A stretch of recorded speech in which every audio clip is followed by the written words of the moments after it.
বিজনেসের ক্ষেত্রে একটা খুব ইম্পর্টেন্ট জিনিস আছে, যেটাকে বলা হয় ওয়ার্কিং ক্যাপিটাল। একটা বিজনেস যদি লং টার্মে ভালো করে চলতে হয়, তাহলে অবভিয়াসলি সেই কোম্পানিটা প্রফিটেবল হতে হবে। কিন্তু শর্ট রানে যদি বিজনেসকে ভালো করে রান করতে হয়, তাহলে ওয়ার্কিং ক্যাপিটাল বিজনেসে থাকা খুব ইম্পর্টেন্ট। ওয়ার্কিং ক্যাপিটাল মানে কি?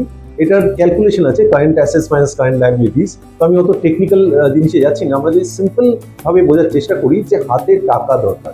আমার যদি বিজনেস করতে গিয়ে শর্ট টার্মে যদি হাতে ক্যাশ না থাকে, তাহলে আমরা অনেক কিছু স্টেপস নিতে পারবো না বিজনেস কনটেক্সটে। আর সেই স্টেপসগুলোকে যদি আমরা ভালো করে না নিতে পারি, তাহলে অবভিয়াসলি বিজনেস লং টার্মেও আমরা ঠিক করে চালনা করতে পারবো।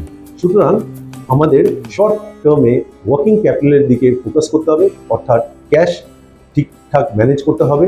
এটা খুব ইম্পর্টেন্ট যে কোনো বিজনেসের শর্ট টার্ম কনটেক্সটে।